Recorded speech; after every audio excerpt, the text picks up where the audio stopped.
이 박사의 세상 읽기, 우리가 생각하는 한류 이야기로 되돌아가겠습니다. 되돌아갔고요. 마지막 질문이 지속 가능한 한류는 무엇이 가로막고 있느냐? 이겁니다. 지속성의 장벽. 지속성의 장벽. 그거는 누가 막고 있다고 보지 않아요. 저는 그냥 막히는 거지. 누가 노력 안 하는 사람이 있겠어요? 일부러 막으려고 하는 사람도 있겠어요? 하다가 안 되는 거죠. 역으로 한류가 트여져 있던 가장 중요한 측면은 어쩌다가 이렇게 된 거예요. 실제로. 그러니까 물론 이걸 무시하면 안 되죠. 우리 안에 문화 역량이 꽉 차서 이렇게 꾹꾹 눌러져 있다가 이것이 샴페인의 뚜껑이 터지듯이 톡 터졌다. 그래서 샴페인이 터지듯이 이렇게 폭발하는 그런 문화 현상을 겪었다. 그건 맞는 얘기예요. 우리 안에 역량이 없다면 그런 것들이 벌어지지 않을 거예요, 분명히. 그렇죠. 역량이 있는데 어쩌다 터졌다는 건 샴페인 병을 뚜껑을 여는 방법을 우리가 터득한 게 아니라는 거죠. 그래서 누군가 막아설 수도 없고 누군가 또 두 번 터뜨릴 수도 없다. 그러게 막 지속성의 장벽이 있어요. 있어. 무엇인가요? 뭐냐면은 저는 이제 한류가 이렇게 그 아까 얘기한 대로 단군 이래 우리 것을 해외에 이렇게 사람들이 열광하고 찾고 즐기고 한 일이 없다고 그랬잖아요. 그건 사실 대단한 일이지. 뭐 온 세계 사람들이 뭐 말춤을 추고 뭐 한국 화장품을 막 바르고 그러면 다 한국인 여성처럼 다 이뻐진다고 생각할 정도면 한국 여성도 대단한 거고 뭐 하여튼 그런 것들이 지금 뭐 너무나 많은 거야. 떡볶이가 그냥 뭐 외국에 가면은 어디서나 떡볶이를 먹고 이 굉장히 고무적인 현상인데 그 원인이 어딨냐라고 따져보면은 저는 모든 것을 골고루 사회 전반에서 우리가 잘 했기 때문이다. 뭐 우리 내부적인 거는 뭐 정치나 뭐 이런 게 복잡하긴 하지만은 그래도 이렇게 해외에서 볼 때 한국이란 나라가 꾸준히 융성을 해왔고 또 특별한 문제가 없이 잘 해왔기 때문에 이게 이렇게 된 거예요. 네. 예를 들어서 근데 장벽이 있어. 어떤 장벽이 있느냐. 중국 사람들이 지금 일본 제품 같은 거 잘 안 사거든. 네. 오히려 한국 걸 막 사고. 또 하나는 요새 또 그 일본에서 한류가 굉장히 많이 식었대요. 네네네. 왜냐? 정치적으로 이렇게 긴장감이 지금 굉장히 지속되고 있어. 그런 것들이 우리 한류를 그냥 10년 동안 가서 노래 부르고 춤추고 뭐 물건 만들어서 보내고 막 서로 어깨동무하고 이렇게 해왔는데 이게 그냥 다른 그 변수에 의해서 찬물을 끼얹는 이런 현상이 벌어지는 거예요. 그죠?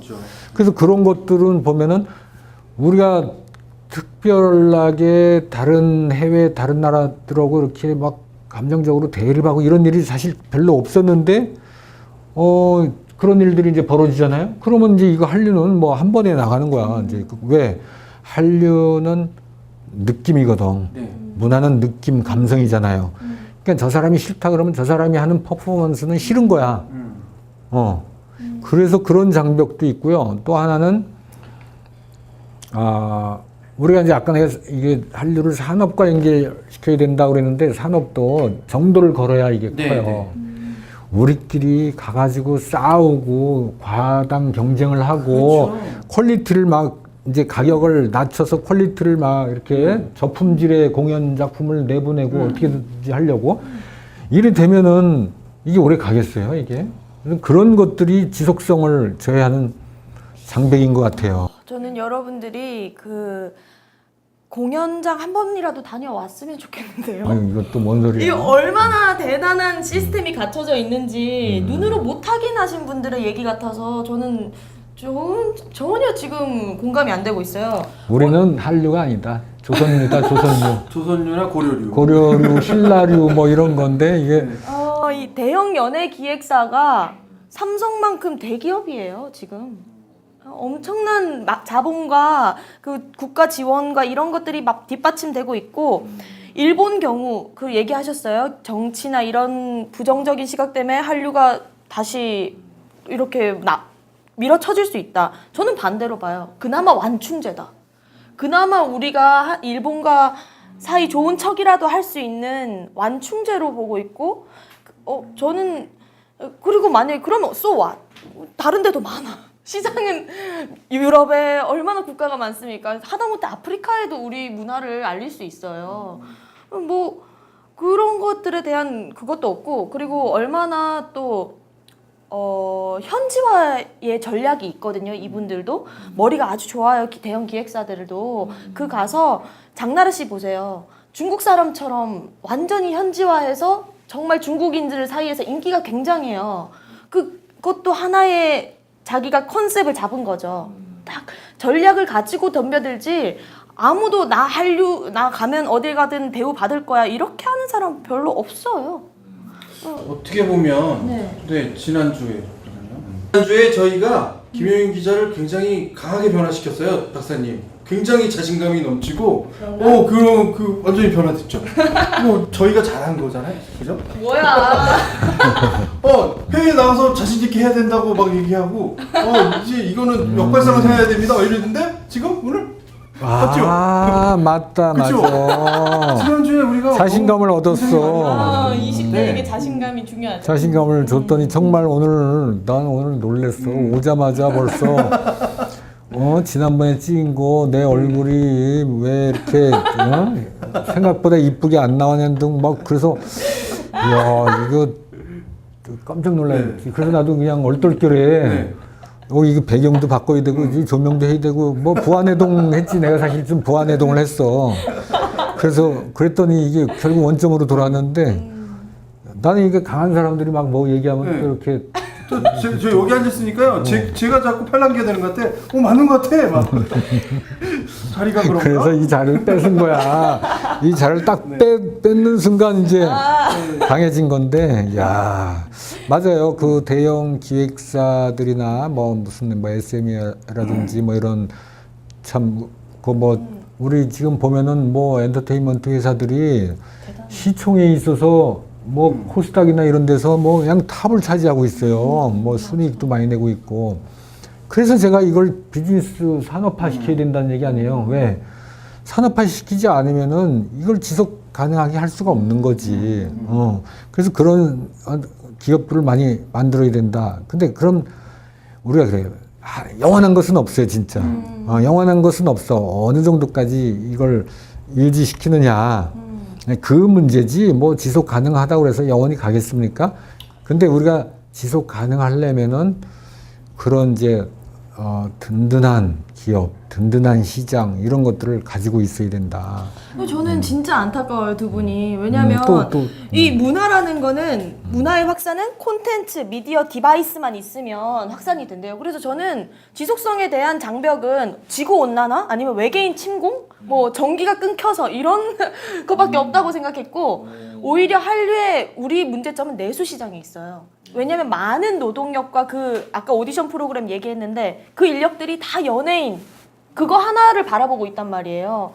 저는 그 연예인 집중 현상 그거에 대해서 저를 공격할 줄 알고 준비했는데 어떻게 좀 해봐 이거. 왜 지속성에 간단한 대해서만. 얘기로 지금 김효민 기자의 말이 틀리지 않다는 거예요. 일단 한 표. 꼬리 내리네. 꼬리 내려. 꼬리를 담아내리고. 꼬리 내리고 두 번째 사람이 얘기는 변했어. 지난번에부터 변하기 시작해서 나는 오늘 빨간 옷 입고 오길래 뭔가 이렇게 좀 결연한 의지가 있나 보다 했더니 그 구야 그냥. 괜히 굉장히 약해졌네. 지난번에 너무 아니 이러다간 둘이 도매금으로다 이거 지금. 자, 한 가지예요. 제가 이제 말씀드릴 수 있는 거는 김효민 기자가 방금 얘기한 것처럼 문화를 겪어보지 않은 사람들한테는 해석이 안 돼요. 그래서 모르신다는 거야. 그 부분에 답이 있는 거예요. 겪어보지 않은 사람들한테 답을 내라 그러면 뭐 대단하다고. 아무리 세계적으로 난리가 난 것들이라도 내가 모르고 있으면 내가 그리고 봤더라도 흘겨들었거나 뭐 별로 좋은 걸 못 느끼면 그건 없는 거예요. 그러니까 문화라는 것은 굉장히 아까 얘기했던 대로 뭐 디바이스, 뭐 미디어, 뭐 콘텐츠 이제 이걸로 퍼져나가는 것에 대한 것이 뭐 맞긴 하겠지만 그거는 엄밀하게 얘기하자면 1대1의 개인 경험이 쌓이는 것이 문화지 뭔가 이런 뭐 막 메시브로 막 이렇게 막 왔다 갔다 하는 것들이 아닌 거죠. 그러니까 한 사람이 감동을 먹는 것이 전파되는 듯이 대장금에서 저 스토리에 내가 너무 마음에 드는데 너 대장금 봤니? 야 너무 좋아. 이것들이 퍼져나가는 것이 문화인 거죠. 그러니까 유튜브 안에서 싸이가 정말로 인기를 얻었던 것도 그걸 본 외국 사람들이 좋다. 그리고 저스틴 비버나 뭐 이런 유명한 그 미국의 엔터테이너라고 하는 그 대중예술가들이 야 이거 봤어? 서로 그리고 놀고 시작하는 것들에 대한 것들이 영향을 끼친 거예요. 그것이 밑으로 혹은 밑이라기보다는 다른 대중에게 전파된 거예요. 그러니까 방금 얘기한 것처럼 그걸 몰라서 못 봐서 몰라서 그러세요라는 것은 예고로 얘기한다면 거기에 한계가 있는 거예요. 우리가 그것을 못 볼 수밖에 없는 환경 혹은 선호하지 않는 이유 이것들이 다 복합되어 있는 거죠. 그래서 논점을 조금 틀어야 될 것 같은데 뭐냐면 결국 이런 것이 문화다라고 오늘 하루 종일 얘기해도 뭐 어떻게 말 다 못할 것 같아요. 근데 거기에 한류를 또 얘기하다 보니까 좀 제한을 좀 해야 될 것 같은 얘기가 있는데 한류에 아까 박사님이 말씀하신 대로 산업 이게 이제 흔히 말하는 대로 좀 규정을 하려면 정성적인 평가보다는 정량적인 평가 필요하잖아요. 정량적인 평가를 좀 해보자고요. 한류에. 그래서 조금 집약해보고 우리가 생각할 수 있는 범위를 조금 제한해보면 그래 문제는 이거라고 얘기하는 것들이 왜 문제고 장점을 생각하면 왜 장점이고 이런 어떤 귀결점으로 가지 않을까 싶은 생각이 드는데요. 제가 잘 마감했죠. 네, 이런 걸 생각해놓고 있어야 돼. 점점 강해지고 있어 김영민 기자. 근데 너 뭐 하라고 지금 그래서 이 한류의 산업은 과연 어떤 산업인가에 대한 규정부터 먼저 해보죠. 어떤 것들이 팔려나가고 있느냐. 그죠? 해외 시장. 우리 국내 시장을 아까 얘기했으니까. 우선 우리가 영어를 배우잖아요. 한국어를 외국인들이 배우고 있어요. 이것만 해도 굉장한 시장이죠. 한국어를 배우면서 펼쳐질 수 있는 시장. 네, 우리가 이름 모르는 국가의 언어를 배울 만큼 그런 열의를 가져본 적이 있으신가요? 그런 적이 없으시잖아요. 근데 이 K-팝 스타를 통해서 그 사람과 이야기를 나누고 싶어서 특히 아까 1대1 경험 얘기를 하셨는데 그 부분을 짚고 넘어가자면 제가 며칠 전에 굉장히 신기한 경험을 했는데 앞에 버스에서 사실 뭐 남이 이렇게 문자하는 거 보면 안 되지만 이렇게 보이길래 화면이 커서 봤는데 그 친구는 아이돌과 SNS로 대화를 하더라고요. 오빠 들어가서 잘 자요. 그 외국인 중국인이었어요. 중국인이 한국말을 배워서 그 아이돌에게 SNS를 보내는데 그 또 많은 여기가 한류센터가 가까이 있다 보니까 아이돌이 직접 내려서 그 아이들을 챙겨주더라고요. 아이돌이 지금 숫자가 굉장히 많잖아요. 저희가 그렇지. 이름을 뭐 모를 정도로 뭐 B4 뭐 A1 B 뭐 이상한 뭐 엠블랙 저 이상한 건 아니고요. 그런 워낙 아이돌 되고자 하는 수도 많고 공급도 많다 보니까 1대1로 지금 다가서고 있어요. 우리나라 그 마케팅이 굉장히 성공하고 있다고 보고 있고. 그래서 우리 그 김효민 기자 얘기 듣다 보니까 네. 한국 그 한류, 한국 문화에 대한 자부심의 차이가 있어요 지금. 그런가요? 김효민 기자는 그게 굉장히 강해. 우리는 조금 약해. 그 지나온 세월이 좀 있어서 그럴까요, 우리가? 그러니까 아까 참 뭐 최근에 공연을 보신 적이 있냐고 하는 거기에 대해서 어떻게 생각해요? 그거는 이런 거죠. 그러니까 다시 이제 산업적인 걸로 얘기합시다. 우리의 공연 시스템이 좋아졌다라는 건 맞아요. 예전에 이제 좀 예로 들자면 세종문화회관에서 리사이트를 한다는 게 최고의 가치였던 시절도 있어요. 근데 지금은 무슨 체육관에서 몇만 명을 모아두고 어떤 장치를 써가면서 심지어는 우리 안에서 하지 않고 홍콩 가서 무슨 뭘 한다 시상식을 한다든지 뭐 이런 것들을 하는 것이 이제는 당연시 되는 규모의 성장은 분명히 있는 것으로 생각이 듭니다만, 그러니까 단순하게 공연 시스템만 놓고 따질 것이 아니라 공연 시스템은 어차피 그냥 하드웨어예요. 여기서 싸질머지고 가거나 하지 않아요. 해외 공연을 가면 그쪽에 있는 사람들이 자기 장비를 들고 들어와서 해요.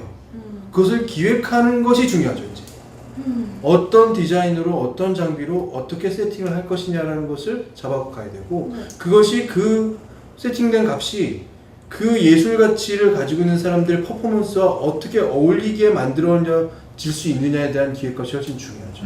그게 비단한 예가 하나 있어요. 뭐냐면 비가 세계적인 가수가 되어간다고 했을 때 비가 세계 공연을 하다가 중간에 취소하잖아요. 무슨 얘기냐? 비가 가지고 있는 문화 가치, 컨텐츠의 가치가 그쪽 시스템하고 어울릴 수 있는 단계를 이쪽 기획이 아닌 저쪽 기획을 하고 저쪽 기획사에 연계하고 수익을 그쪽에서 가져가도록 배분했기 때문에 심지어는 수익 자체가 여기 남는 게 별로 없어. 그러니까 심지어는 어떻게 됐어?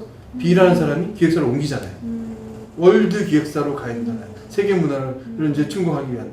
그 세계의 뭐 어떻게 보면 뭐 처음은 아니지만 그래도 의미 있는 발판을 들여서 세계적인 가수로 뭐 하겠다고 선언하고 뭐 세계 투어를 하고 이렇게 이제 B가 처음이거든요.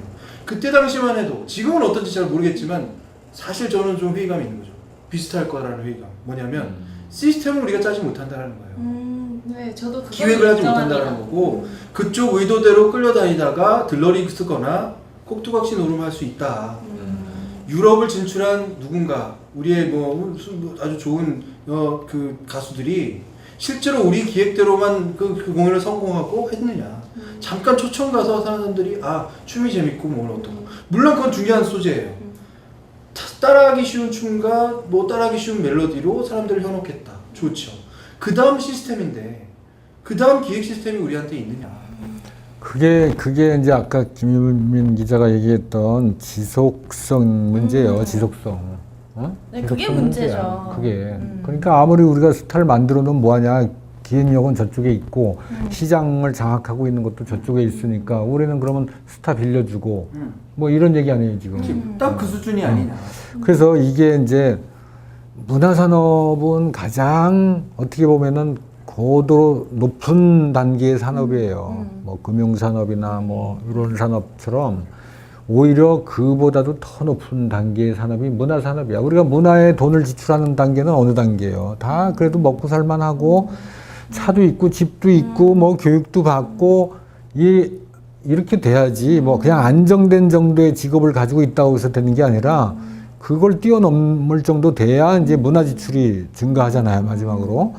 그래서 전 그 축구에 비교를 한번 해본다면은 우리가 2002년 월드컵에서 4강까지 올라갔잖아요.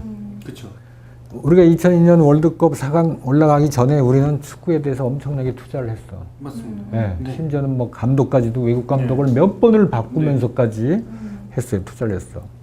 그 퍼포먼스가 나오잖아요. 네. 그렇게 투자를 막 네. 하니까. 네. 그래서 거기서 4강을 하니까 옛날하고 똑같이 열심히 뛴 선수들이지만은 4강을 뛴 선수들은 어떻게 됐어요? 유럽이고 어디고 다 스카우트해서 나갔어. 예. 다 스카우트해서 나갔어요.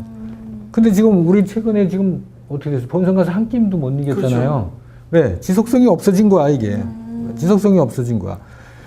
이게 모든 게 우리가 문화가 막 열심히 해가지고 한두 작품은 잘 만들 수 있어.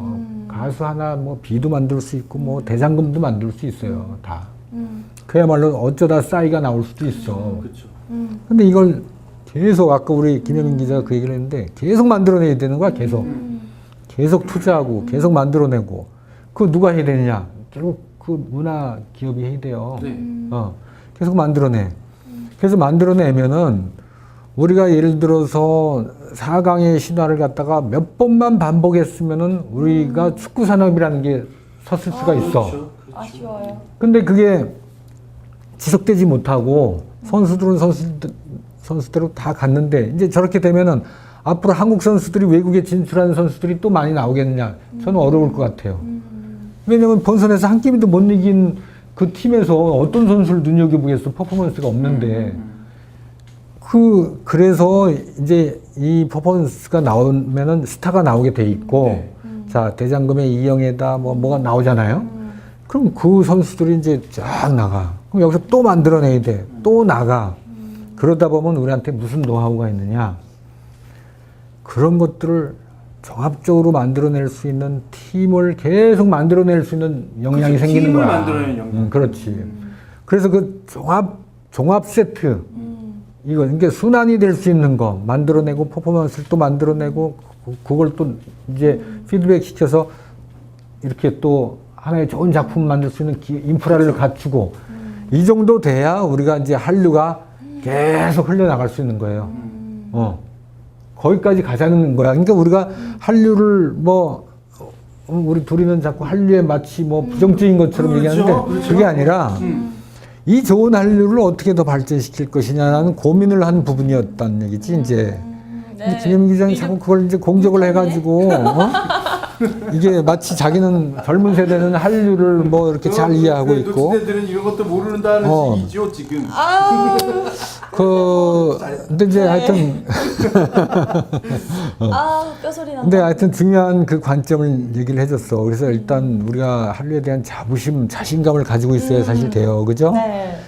너무 자신감이 없으셔서 제가 역설했습니다. 네. 이제 한 가지 말씀드리고 싶은 거는 그 세트로 각 기획사마다 이렇게 나가고 있고요. 그리고 뭐 연예인 싸이 말고 싸이 YG에 지금 소속돼 있잖아요. 계속 나가지 않아요. 제가 생각하는 거는 중국의 자본이 무서워요. 저는 그 이렇게 아빠 어디 가나 이런 히트한 프로그램의 포맷이 다 중국의 자본에 의해서 사가고 팔고 이렇게 그런 모습이 많이 보이잖아요. 그런 것들이 우리나라에서 과소평가됐다고 생각은 안 하는데 그 중국의 자본력이 사실 문화 침략으로 본다는 게 이제 반한류를 어떻게 보면은 하겠다 약간 이런 마인드도 있는 거잖아요. 그런 거를 저는 우려해야 된다고 생각하고 있고 그 시스템적인 문제는 사실 좀 많이 고민해야 된다고 생각해요. 나는 그 부분이 좀 걸립니다. 왜냐면 문화 침략?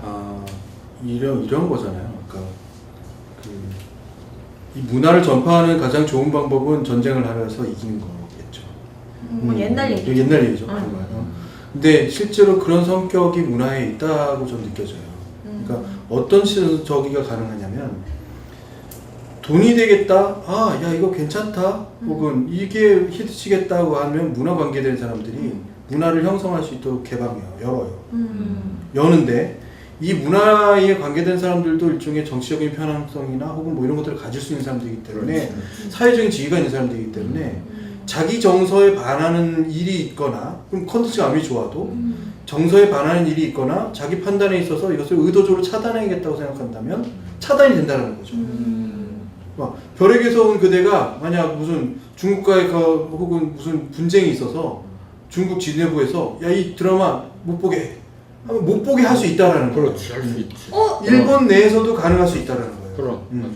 그러니까 어느 나라나 그런 것이 가능할 수 있다라는 거죠. 그러니까 국가가 주도하는 것이 아니라 그것을 그렇게 생각할 수 있는 주도층에서. 흔히 말해 실권을 가진 사람들 층에서. 이 지금 뭐 조선시대 사람들하고 얘기하는 것 같은데 별에서 온 그대는 중국 방송에서 보여진 게 아니고요. 인터넷을 통해서 소비자들이 직접 찾아서 본 겁니다. 근데 역으로 너무 큰 말씀 드릴게. 트위터 네. 혹은 페이스북 중국이 차단하면 어느 나라 차단할 수 있어요. 그 시스템이 이러한 게 있다라는 거야. 내 말은. 가만히 있을까요, 중국인들이? 근데 아까 문화 침략이라는 얘기를 왜 했을까요? 이제 중국 그 지도부나 이런 데에서는 그런 시각이 있다. 하지만 그걸로 인해서 저는 막혀진다고는 보지 않아요. 근데 그만큼 문화라는 게 힘이 있다는 걸 얘기하려고 저는 맞아요. 얘기한 거예요. 네. 그 반대는 아니에요. 네. 뭐냐면 침투 속도가 이게 개방되어 있는 상태하고 네. 차단된 상태하고는 다르죠. 다르죠.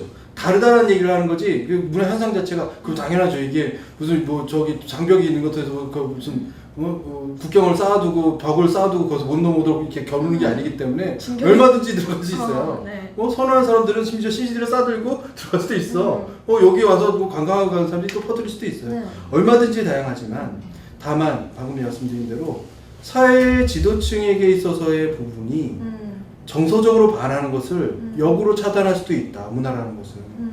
그게 가능도 하다. 약화될 수도 있다. 라는 생각을 하는 거죠. 그러니 역으로 말씀드리자면 아까 저 박사님 말씀하신 것처럼 이것을 잘 관리하는 우리의 관리도 중요한 거예요. 그러니까 이 현상을 잘못 이해하고 우리가 시그널을 잘못 주게 되면 그 축하구의 어떤 분쟁만 계속 이렇게 되면 그 통로를 약화시키는 거죠. 역으로 김혜인 기자가 그 약화된 통로를 개방할 수 있는 좋은 무기이기도 합니다. 지난번 시간에도 말한 것처럼 동전의 앞뒷면이기도 해요. 이런 좋은 문화를 가지고 서로 화해 제스처를 국민들끼리 서로 위에는 그러거나 말거나 우리는 서로 이렇게 가는 그런 통로가 되기도 하지만 역으로는 그런 약화된 어떤 약점도 가지고 있는 게 문화다라는 거죠. 지금 이제 문화 침략이라는 얘기를 했는데 그 문화 침략 그 다음에 아까 뭐 중국에서 예를 들어서 금지시키면 뭐 금지된다. 그럼 맞아요. 예, 그럴 힘이 있고 또 정부가 우리가 일본 문화를 상당 기간 동안에 우리가 그 배척을 했잖아요. 네. 그래서 1965년도부터 일본의 뭐 음반, 뭐 서정, 뭐 이런 것들을 다 수입 금지시켰어요. 못 들어오게. 그래서 난 우리 그게- 경험이 있어. 그거를 33년 동안을 금지시켰어요. 그 외색 문화라고 그래가지고 일본 거는 저급하다. 그 다음에 일본에 그렇지 않아도 우리 한국에 이 잠재되어 있는 일본어 사용 인구라든지 또 일제시대 때 그 잔재, 일본에 대한 그 우호적인 것들을 다시 또 불러일으키면은 굉장히 문제가 될 수 있어가지고 국민 정서에 반하는 걸로 일단 규정을 해가지고 일본 것들을 금지시켰는데 98년도에 우리가 개방을 시켰어요. 왜 개방을 시켰냐? 우리가 88년 올림픽도 하고 뭐 이렇게 이런 과정을 거치면서 자신감도 좀 있긴 했지만 언제까지 그렇게 될 수는 없다. 왜? 우리가 이제 일본과의 그 교역량이 뭐 엄청나게 크니까 그런 걸 또 따져봐야 되겠지, 이제. 그래서 하여튼 개방을 했는데 지금 일본의 어떤 뭐 아이돌 스타가 한국에 그걸 휘젓고 뭐 순회 공연하고 이런 거 없잖아요. 그렇죠. 그거 없어요, 지금. 우리가 일본 문화를 개방했음에도 불구하고 그렇다고 해서 뭐 일본의 영화가 지금 뭐 우리 지금 영화관에서 1등 하고 있는 거 없어요. 네, 별로 없어요. 개방했는데도 불구하고. 근데 지금 동방신기가 엊그제 그 뉴스 보니까 일본 순회 투어에서 60만 명을 뭐 몰고 다녔다는 거야, 지금. 그 옛날 같으면 상상할 수 없는 일이죠. 그게 저는 그렇지만은 일본의 그 문화가 공연장에서 우리를 공연장에 뭐 공연 포스터가 시내에 붙어 있지는 않지만 일본 차가 어쨌든 간에 지금 1위를 하고 있고 그렇죠. 외제차에서 1위를 그렇죠. 하고 외제차 있고 1위죠. 일본 술이 지금 뭐 엄청 일본 맥주 뭐 일본의 그 음식 이런 것들이 지금 뭐 엄청나게 또 예전에 상상하지 못하게끔 시내 곳곳에 일본 요리점이 막 생기고 있고 그죠? 맞아요. 그러니까 이게 하다못해 라면까지. 일본을 아면서부터 시작해가지고 뭐 우리가 뭐 간장국 밥솥 뭐 이런 거 이런 시대는 아주 순진한 시대였어. 그렇죠. 순진한 지금. 시대였어요. 그때는 무관 관세로 다 이게 때리고 이게 통제가 됐어. 근데 지금은 엄청나 오히려 더. 그건 또 다른 이야기네요. 다른 얘기예요. 그러니까 뭐냐면은 문화는 문화로서 존재하진 않아요. 그게 일본 문화가 막 들어온다고 그래서 이게 또 전부는 아닌 거야, 이게. 네, 우리가 일본 문화를 막을 때가 있는데 개방시켜 놨더니 문화는 안 들어오고 산업이 들어와 버렸어, 더. 그래서 문화와 산업 관계는 있는데 재밌는 게 상공회의소에서 그 한 300여 개 그 기업에 조사를 해봤어요. 조사를 해봤더니 이 한류 뭐 이런 것들이 도대체 당신 기업 활동하시는데 사장님 얼마나 도움이 됩니까? 라고 물어봤더니 문화 관광 쪽에 제일 영향을 미칠 것이다. 그게 이제 1차적으로 임팩트를 주는 거고. 그 다음이 이제 유통산업. 이게 뭐 예를 들어서 보아가 공연할 때 입었던 옷. 인터넷으로 저거 주문해야 되겠네. 뭐 그냥 그런 색깔조차도 좋은 거야. 뭐 한국 드라마에서 보니까 사람들이 맥주하고 치킨하고 먹네. 그럼 그 한국서 수입할 게 뭐 있어요? 그 나라 맥주하고 치킨 먹으면 되는 거야. 그러니까 유통업이 발전에 영향을 미친다. 그거하고 또 하나는 먹거리가 제일 영향을 많이 미쳐요. 맞아요. 항상 먹거리. 네, 한류 3.0 시대. 이제는 전 세계의 팬들이 한류 스타가 입고 나온 옷, 또 한류 스타가 즐겨 먹는 음식에까지 열광하고 있습니다. 치맥, 치킨과 맥주를 줄여서 부르는 말인데요. 이 눈 오는 날에는 치맥이지. 드라마 별에서 온 그대 속 전지현 씨의 이 한마디에 중국 대륙은 지금 치킨과 맥주, 이 절묘한 한국적 궁합이 만들어내는 매력에 흠뻑 빠졌습니다. 그래서 한국 음식이 중국에서 지금 불티나게 잘 팔리잖아요. 네. 그런 것들도 아마 거기에 있지 않나. 제가 룸메이트가 대학교 때 룸메이트가 중국인이었어요. 짱이 지혜지혜라고 불렀는데 짱이 네, 지혜지혜. 그 언니가 상하이 사는데요. 항상 저한테 얘기한 거 효민 우리 이거 치킨하고 맥주 그리고 떡볶이 이거 중국 가면 효민 대박 날 거야. 맞아. 맨날 이 얘기를 했어요. 저희 어머니 보고도 떡볶이 소스만 중국으로 보내주시면 자기가 창업하겠다고. 근데 지금 드는 생각이 이건희 회장이 진짜 그 5조를 풀면 저는 그 돈 들고 중국 가서 떡볶이 장사를 하려고요. 왜냐하면 그 맛이 안 난대요. 이건희 회장이 5조를 풀다 하더라도 여기 한 1,000만 원 풀까? 그때 1억씩 돌리기로 했잖아요. 이렇게. 근데 5만 명. 아니 내가 풀게요 그거. 네. 상하이 가서 떡볶이 한다 그러면은 내가 풀게. 그 자본금은 내가 될 수 있어. 그래요? 네. 그러니까 이제 산업이 같이 가야 된다고 했는데 이렇게 그런 투자가 이어져야 되는데 그게 없어서 저는 아쉬운 거고요. 네. 참 이 상하이 얘기를 했는데 내가 그 얘기 할게요. 야, 이거 중요한 얘기야. 진짜 중요한 얘기야. 나는 어차피 기업 쪽에 중소기업이나 뭐 경영이 쪽이니까 제가 작년 연말에 상하이를 갔어요. 지금 팥빙수가 그렇게 인기예요. 작년 연말에 상하이를 갔는데 거기 있는 후배가 형님, 그 대학 교수를 하는데 저희 대학교 앞에 떡볶이집 하나 누구 하실 분 있으면 한국에서 좀 오셔서 하시라고 그래요. 정말요? 그래서 왜? 쫄깃하다. 왜 가야 그러지? 되겠네. 떡볶이, 오뎅, 김밥 요 세 가지 3종 세트만 가지고 열어도 대박이라는 거야. 그래서 그 얘기를 하길래 그래 알았어. 우리는 그런 거 이제 또 흘려 들으니까 야 그러냐 하지만은 내가 상하이 와서 떡볶이집 할 일은 이건 요원한 일이야. 그래서 근데 한편으로는 내 마음속에 두고 있어요. 상하이 가서 떡볶이집을 해야 된다. 대학가에서. 근데 저는 떡볶이집을 한다면 어떻게 하느냐. 우리 걸그룹 이거 음악 딱 틀어놓으면 되는 거야 거기에. 그러면은 떡볶이 마시고 목을 떠나서 그 음악 듣고 막 몰려올 것 같아. 맞아요. 대학생들이 수업 끝나고 가다가 간식 먹고 싶을 때 한국의 걸그룹 음악 막 촥 틀어놓으면은 그거 막 무슨 비근한 여름 개미들이 줄줄이 어디로 오듯이 그렇게 올 가능성이 있어. 마치 뭐에 홀리듯이 네. 오는 거죠. 이거 합시다. 전 정말. 근데 이거 방송해야 아쉬워요. 되니까 안 되고 하여튼 이거 찾아봐가지고 아까 그 중국 친구 이름이 뭐라고요? 짱유. 제가 연락처 드릴게요. 짱이지지. 지혜지혜는 언니란 뜻이고요. 제가 많이 배웠어요. 너 하우마. 언니가 지지야 맞아. 언니가 지지. 근데 그리고 이게요. 왜 그 언니가 그런 얘기를 했냐면 맛이 다르대요. 근데도 한국 거라고 하면 인기가 장난이 아니에요. 팥빙수도 그냥 얼음에다가 팥만 이렇게 딱 놔두는데도 한국 거야. 맛이 전혀 다르대요. 한국 맛하고 다른데도 인기가 그렇게 많대요. 그런 것을 보면은 사실 창업이나 이런 걸 걱정하시는 분들은 중국 시장을 보면 되는데 이 마음에 막연한 이 중국 대륙에 대한 두려움이 사실 있는 것 같아요. 아니 일단 언어가 안 되니까 그래서 한류가 잘 되려면 우리가 그 나라의 언어도 중요해요. 근데 역으로 그 음식만 따지면 우리는 완전히 중국한테 완전 점령당한 거야. 중국한테? 동네마다 짜장면집 저 중국 입장이 막. 아니 짜장면은 중국 게 아니야. 짜장면은 우리 거요. 물론 네. 짜장면의 효시는 공화춘이라는 인천에. 그러니까 우리가 차이니즈 레스토랑이라고 중국집이 많지만 거기에 가서 중국 사람 나 본 적이 별로 없어. 그 말씀인 겁니다. 뭐냐면 팥빙수 얘기했잖아요. 팥빙수는 원래 일본 음식으로 저는 알고 있어요.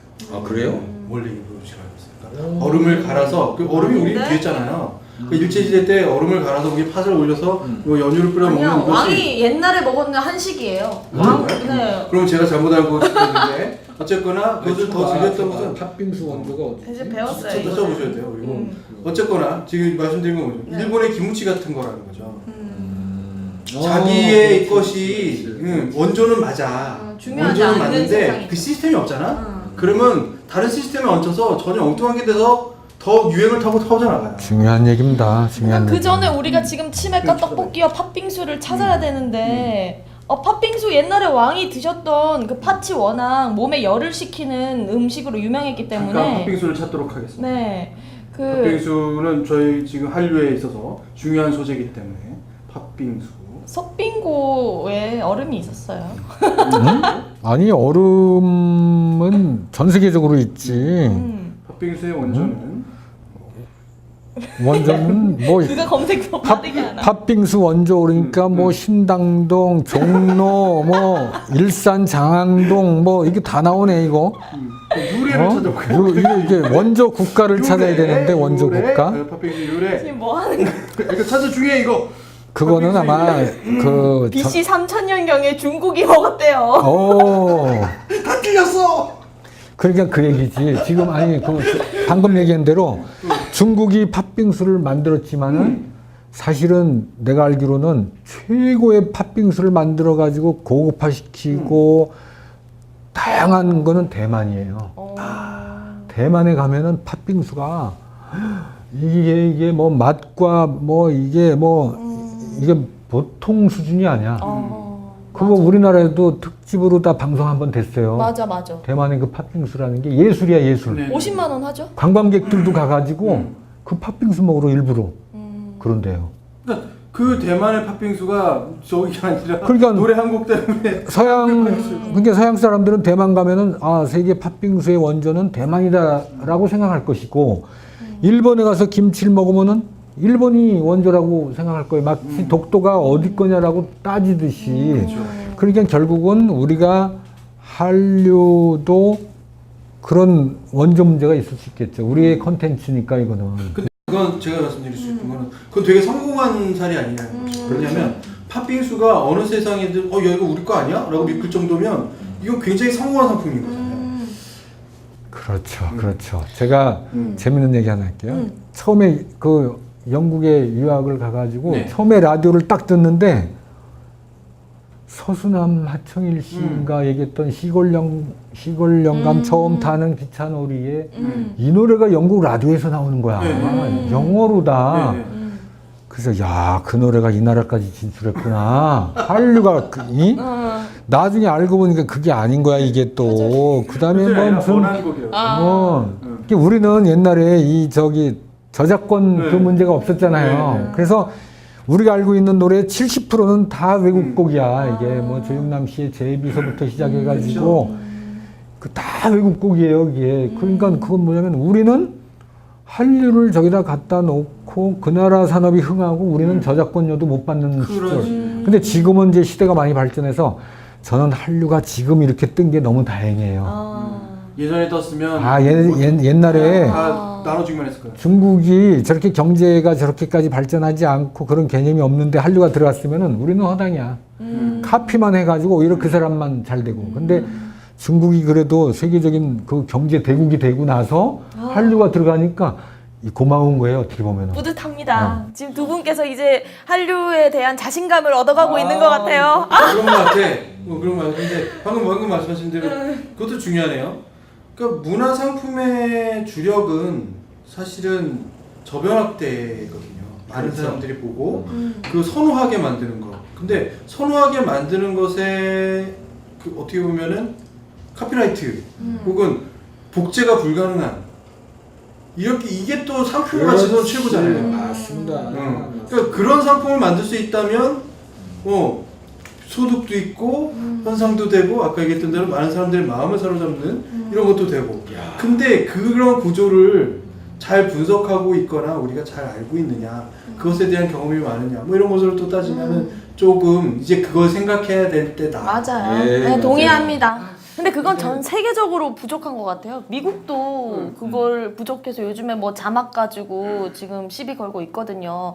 자막을 해서 내보내는 게 그것도 뭐 저작권 침해다 뭐 이런 식으로 저도 정확하게는 얘기 모릅니다. 자막으로. 네. 그러니까 미드의 네. 미국 드라마의 자막을 제대로 넣어라. 우리가 만들어 넣어주겠다라는 거예요. 아하. 우리가 생각하는 거하고 다르다. 야, 이거 그러니 야. 본질이 훼손된다. 그러니 오. 자막료도 내놔라가 되는 거지. 그러니까 미국이 지금 먹고 살 게 굉장히 거의 다 떨어졌다는 얘기야. 미국도 먹고 살 게 떨어졌어. 그렇죠. 자꾸 그런 거예요. 왜냐면 우리는 지금 한류를 시작하는데 미국은 그 소위 말해서 아메리칸 웨이브가 다 끝나가는 시점이니까 이거 막 그냥 이거라도 하나 뭐 해야 되겠다. 막 근데 자, 그건 논외로 치더라도 아까 우리 김 PD 그 대학 전공이 뭐예요? 저는 국문학입니다. 근데 아까 내 경영학이 아주 중요한 것들을 지금 얘기를 했어요. 뭐요? 그래서 내가 깜짝 놀란 거야. 나는 경영을 네. 해본 적이 없는데. 그래서 이게 뭐 이게 뒷발차다 어떻게 맞았는지 모르겠지만은 그런 것 같아요. 그 마이클 포터라는 경영학자가 있어요. 세계적인 예. 마이클 포터가 지속 경쟁력의 우위, 경쟁력의 우위에 대해서 아주 이거 최고의 전문가인데 지속 가능할 것, 네. 서스테이너블 해야 된다. 네. 아까 얘기한 그 지속 가능. 그걸 이 학자가 얘기했어요. 또 하나 뭐냐? 흉내낼 수 없는 것. 흉내서 유니크. 미미. 흉내낼 수 없어야 된다는 거야. 그 다음에 또 뭘 얘기했냐면 대체되지 않아야 된다. 대체할 수 없다. 그런 걸 얘기를 했는데 오늘 두 분이 그걸 자꾸 얘기를 하는 거야. 그래서 내가 계속 신경이 쓰이더라고. 이거 어떻게 그 마이클 포터 책을 읽고 이렇게 하는 거 아니냐. 이게 지금 뭐 이게 내가 먼저 얘기해야 되는데 그래서 내가 얘기했잖아. 경영학 박사는 흔해가지고 별게 아니다. 내가 그 얘기를 했잖아. 그래서 정말 중요한 얘기예요. 흉내낼 수 없게 만들어야지 이게 된다. 그래서 아까 얘기한 대로 우리가 뭐 조그마한 유만한 빵 비슷한 거 우리가 수출 많이 하잖아요. 뭐 네. 북한 노동자들도 그거 먹고 하잖아. 초코파이. 그래 특정 상품을 여기서 이렇게 얘기하면 안 되고. 초코파이는 특정 상품은 아니고요. 아, 그래요? 초콜릿으로 만든 파이니까. 그 앞에 뭐가 붙으면 이제 그래? 되겠죠? 그래? 뭐가 안 하여튼 그것도 뭐 하여튼 한류의 그 적인데 그래서 이제 그런 게 보면 그 설명할 때 보면 정이라는 걸 가지고 하잖아요. 네. 정. 그래서 저는 그 한국 사람들이 가지고 있는 정이 부정적인 것도 사실 많아요. 네. 정 때문에. 우리가 정을 가지고 있어가지고 부패하고 파벌 만들고 또 잘못된 걸 알면서도 끊질 못하고 냉정하지 못하죠. 예, 이게 이 정의 부작용이 아주 심한 나라예요. 근데 우리의 또 강점이 한류를 통해서 나타난 게 정이야, 정. 근데 정은 사실 서양 사람들이 흉내낼 수 없어요. 그죠? 그렇죠. 그런 개념 자체가 없을 거예요. 근데 알긴 아는데 그걸 개념화시키지 않을 정도로 약한 거겠지. 정이란 단어도 그래요. 네. 번역을 못 하죠. 근데 아까 이제 얘기하고 싶은 거 관광 산업에 대해서 얘기하고 싶은데요. 요즘 해외로 가는 우리나라 사람들이 많잖아요. 근데 그걸 지금 보완하고 있는 게 차이나 머니, 중국인들이에요. 중국인들도 그걸 무서워해서 정책적으로 뭐 좀 많이 막았었잖아요. 한국에 관광 가는 거 자체를. 그 정도로. 그런데 중국인들은 왜 옵니까? 한류 때문에 오잖아요. 네, 한류가 큰 영향을 정말 미치고 있거든요. 그건 부인할 수 없어요. 우리가 해외 여행 가는 게 터키를 간다 그러면 터키 웨이브? 아니요, 그거는 한국 아니, 사람들은 뭐, 그냥 이제 살만해졌다는 건가? 저 빼고. 그쪽에서는 웨이브가 없으니까 우리한테 주는 게. 그러니까 우리가 가고 싶은 대로 가는 거야, 그냥. 그렇죠. 우리에게 자유를 주는 한류? 근데 그런 거 있죠. 네. 이것도 역시 동일한 현상일 수 있어요. 왜냐면 산토리노 뭐 이런데 생각해 보면, 난 진짜 평생에 거기 한번 가볼 거야. 이런 심리가 있는 거죠. 근데 난 진짜 평생에 이병헌이 머물렀던 그 집에 가서 뭐 이런 거 해보고 싶어 라는 것이 동일할 수 있죠. 그렇죠. 그건 욕구는 똑같은 건데 방향이 다른 거라고 보는데, 그러니까 관광도요, 사실은 관광이 어떤 거냐라는 것을 좀, 이게 목적 관광이잖아요. 뭐 그렇죠. 휴식 관광도 아니고 내가 뭘 꼭 하고 싶어서 가는 목적 관광. 그러니까 목적 관광에 의한 것이라면은 그 목적이 소멸되는 순간에 없어지겠죠. 그게 아까 또 얘기한 대로 지속 가능하지 못하다는 건데, 그러면 이런 논점이 있잖아요. 야, 그러니 그 사람들 꼬셔다가 우리가 얼마나 대단한 관광장을 가지고 있는지 참 보여줘야 돼. 그래 또 올 거야. 그렇지. 이런 논점이 하나 있고, 다른 논점 하나는, 야, 이 사람들이 왔다가 갈 때, 저 사람들이 풀어놓는 것을 보면 우리가 역으로 저기를 갈 때 더 쉽게 갈 수 있어. 그러니까 우리나라 사람들 저쪽으로 가게 만들어야 돼. 그래서 돈 벌어야 돼. 그죠? 거래니까. 왔다 갔다 할 수 있으니까. 근데 남이섬 가보셨어요? 남이섬이 겨울 연가 촬영지거든요. 근데 지금 그 남이섬은 정말 예뻐요. 우리 한국 사람들도 데이트 코스로 많이 가잖아요. 그래서 한류는 국내와 국외 모두 저는 긍정적 영향을 미쳐서. 미치죠. 그렇죠. 네, 미쳐요. 네, 그런 생각이 듭니다. 근데 이제 그 미친다고 하지만은 이렇게 미치는 게 아니라 영향을 미치는 거죠. 미친다고 하지만은 그거를 잘 활용하는 그 능력과 기술이 없으면은요, 한류는 그대로 한류로 흘러가 버려요.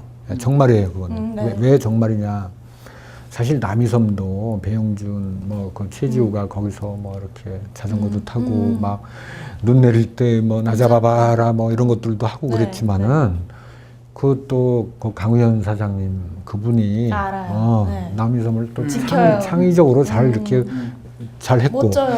근데 그 아까 관광 얘기를 했는데 제가 그 관광과 관련돼서 정말 이 한류와 관광, 스타와 관광 이 부분이 아쉬운 점이 저희한테 있어요. 왜 아쉽냐? 예를 들어서 우리 중소기업 하시는 분들이 해외에 물건을 수출하잖아요.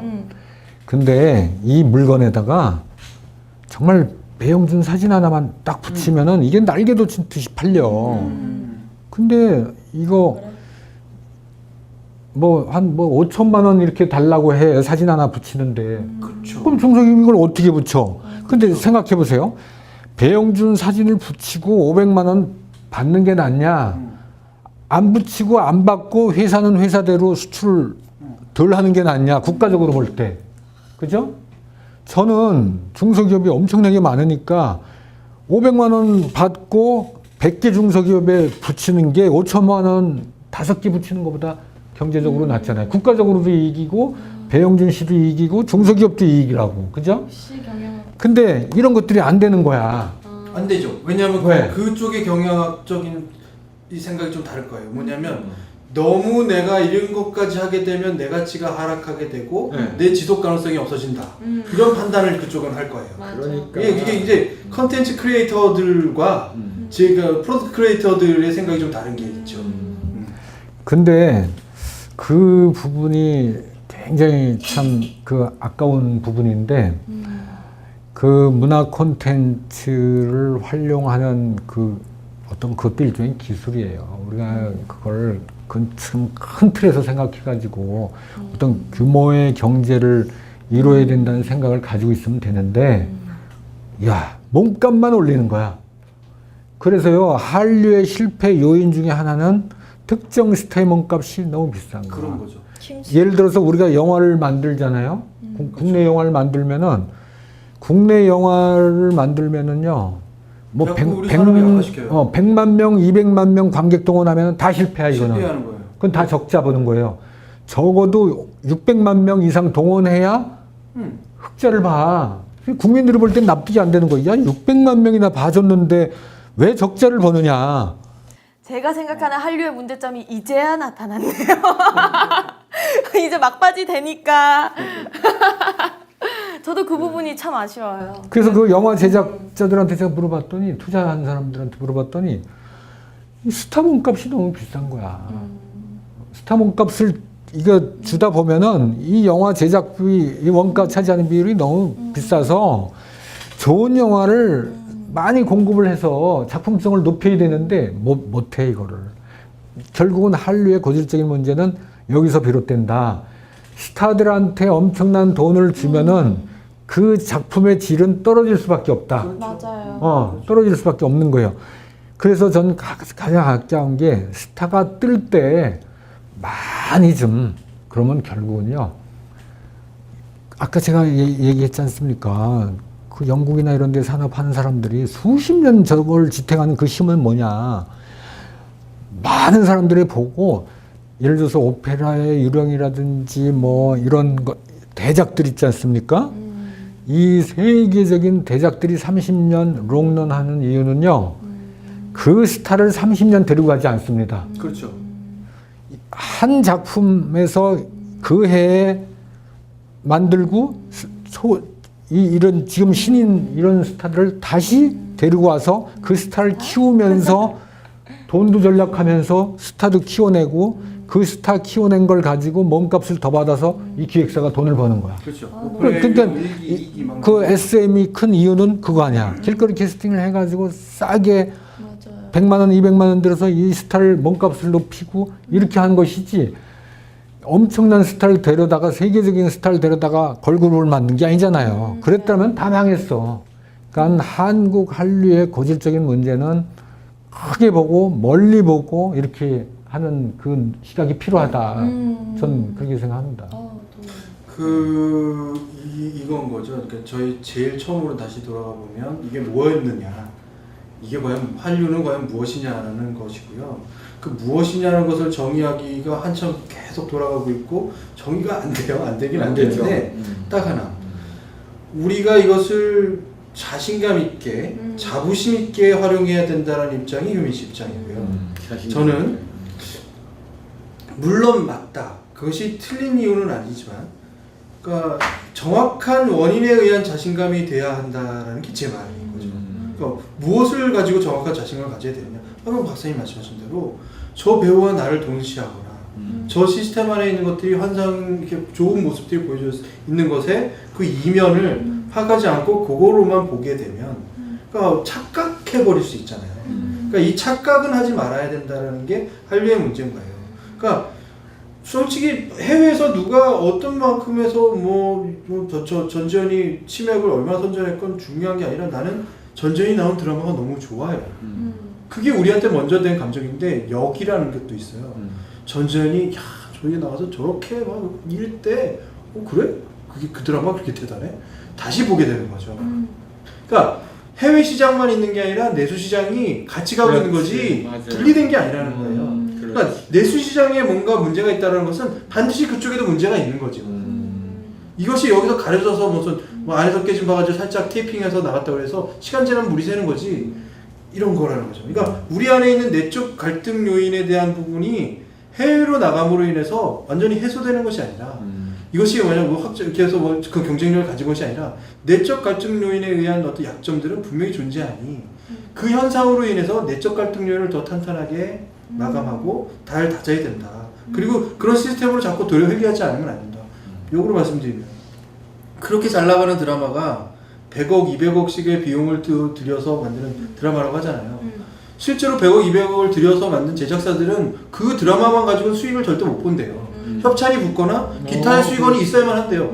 그러니 드라마 제작사가 뻔뻔히 나가 망가지고 도산하고 하는 모습들을 보고 있잖아요. 실제로 이 얼마나 많은 한류에 영향을 끼친 드라마인데도 그 드라마를 만들었던 제작사가 이미 도산하고 없는 제작사가 수두룩해요. 이런 약점을 가지고 자신감만 강조하기에는 뭔가 좀 아쉬운 면이 있고 허점이 있다, 우리가.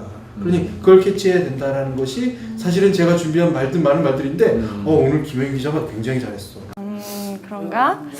진짜 여기 이름을 알고 보니까. 제가 왜냐면 자신감을 가지고 있는 이유가 명백하게 있었어요. 왜냐하면 아까 일본 노래를 33년간 금지했는데 지금 부응하지 않고 있는데, 우리나라는 사실 북한 그렇게 우리나라 드라마 맡고 있어요. 하지만 한류가 불고 있어요. 북한 내부에서는.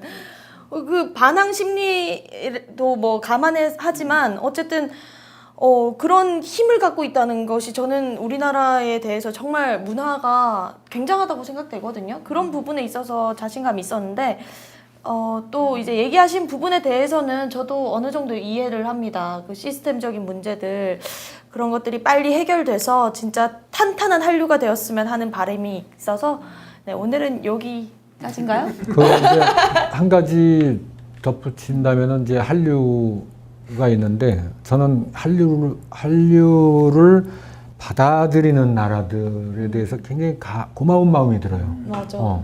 굉장히 고마운 마음이 드는 게, 우리도 일본 문화를 33년간 받아들이지 않았고 배척을 했지. 그것도 중국도 그렇고, 어느 나라든지 자기 그 정체성이 제대로 확립되지 않은 나라들은 남의 것을 배척하거나 받아들이려고 하지 않습니다. 예. 또 정치적 기반이 약한 정치인들은 바깥에 흔들리는 걸 원치 않고 내 것을 가지고 강하게 국민들한테 어필시켜가지고, 그렇죠. 마치 우리가 우월한 국가이고 우월한 민족인 것처럼 이렇게 얘기를 합니다. 우리가 한류를 대하는 태도에 있어서도 우리의 한류에 열광하는 나라들의 그 개방성, 열린 마음, 수용주의, 그거 굉장히 저는 중요하다고 봐요. 우리가 일본하고 지금 감정적으로 이렇게 독도 문제다, 위안부 문제, 이런 거 가지고 안 좋지만은, 그 일본 사람들이 우리 문화를 받아들이는 저 정도의 저력을 보고 저는, 우리가 그렇게 욕만 해서 될 것이 아니구나. 또 중국이 사실은 뭐 마이크로소프트라든지 아니면은 또 세계적인 컨설팅 업체를 지금 오히려 못 들어오게 지금 하고 있어요. 왜? 그 시장 지배를 좀 우려해가지고. 근데 지금 한류에 대해서는 그렇게 크게 지금 제동을 걸지 않고 있잖아요. 이렇게 좋은 조건에 있을 때 우리가 한류를 마음껏 이렇게 고마운 생각을 가지고 보내야 된다. 예. 그분들이 받아줄 때 우리가 잘 만들고 해서 보내주고 또 들어갈 때 아까 얘기한 대로 그냥 스타들 사진, 초상권 그거 너무 그렇게 신경 쓰지 말고 우리 기업들 중국에 가서 뭐 하나라도 팔겠다고 가시는 분들한테 좀 주고 그 대신에 사업 잘 되면 나한테 갚아주세요. 계약서 하나 쓰면 되잖아요. 그죠? 맞아. 러닝 개런티. 전 그런 오픈된 마인드로 우리가 한류를 보내고 또 그 나라 것도 이렇게 받고 결국은 한류가 뜬 이유는 이런 오픈된 시스템에서 떴기 때문에 국가가 발전하려면 저는 한류를 발전시키면 우리 국가도 발전한다. 저는 이렇게 생각해요. 딱히 이제 한류에 대한 말씀을 드리면서 나등이 나올 수 있는 얘기들이 나왔다라는 측면과 두 번째는 이 한류에 대한 저항감들이 있다. 저항감이 뭐냐면 이것을 비판하려고만 하는 사람들이 있거나 혹은 극적으로 그런 말들 자체를 무시하려고 하는 사람들도 있겠다 우리 안에 라는 것을 오늘 또 봤어요. 처음에 이제 우리 김효민 기자가 그런 시각으로 우리 둘을 밀어붙였잖아요. 그렇죠. 그죠? 밀어붙였어요. 아, 큰일 날 뻔했어요. 왜냐하면 네. 저는 교환학생이 많은 시대를 살고 있거든요. 교환학생 친구들과 얘기해보면 뭐 일본, 중국 이런 거 상관없어요. 그냥 한류에 대해서 얘기하다 보면 하나가 돼 있어요. 같이 싸이 공연 가서 같이 뛰고 나면 땀 흘리고 나면 친구가 돼 있고 그런 걸 경험한 세대라서 이 한류의 파워를 많이 실감을 했거든요. 우리는 그런 건 경험 못했죠. 딱히 그렇진 못하지만 비슷한 것 같긴 해요. 뭐냐면 저희가 외국인들 만나서 당신 비틀즈 좋아해? 나이가 몇인데 비틀즈 좋아해? 이런 생각이 자꾸 들잖아요. 그러니까 서로가 좋아하는 것에 대한 공감대 형성을 경험한 것에 대해서 유효민 기자가 얘기한 것에 대해서는 그걸 부정하거나 하지 않습니다. 그러니까 그 말씀은 아닌 거고 제일 중요한 저거 중요하다고 이렇게 생각해보니까 제가 말이 빈약한 거예요 지금. 뭐냐면 한류라는 것이 우리 안에서 굉장히 크게 비춰지고 있다는 거예요.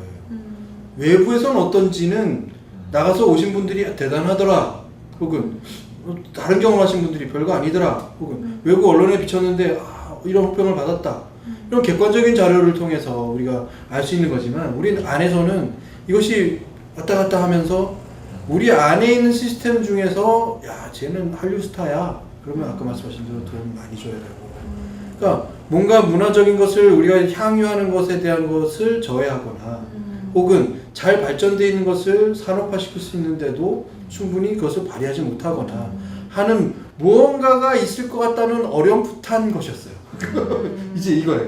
어렴풋한 것이었어요. 그래서 그것에 대한 이야기를 하다 보면 뭔가 실체가 좀 나오지 않을까 혹은 구체적인 것들을 좀 잡히지 않을까 생각을 했는데 역시 구체적으로 매만져지는 이야기들은 아니었습니다만 한류는 김효민 기자는 우리가 한류를 막 이렇게 뭐 교환 학생들하고 같이 싸이 춤 한번 추면 통한다 이렇게 얘기를 하는데 사실 한류는 세대가 없어요. 요거 우리 대발이인가? 네. 그것도 그렇고 대장금도 그렇고 그건 세대와 관계없는 콘텐츠였어. 맞습니다. 그 당시 배용준 일본의 그 40대, 50대 그 중년 주부들이 좋아한 거 그것도 세대가 없었어요. 맞아요. 그러니까 세대를 아우르는 한류 이것이지. 이거 막판에 괜히 기죽이는 것 같은데 하여튼 그 한류는 아주 굉장히 통합적인 통합적이고 보편성을 가지고 있어야 대박이 난다 크게. 전 그렇게 마무리를 하고 싶습니다. 저희가 말씀드린 것에 오늘은 아무래도 이상한데? 야, 왜 그 말 아닌데? 이렇게 생각하시는 분들 많으실 수 있어요. 저희한테 보내주세요.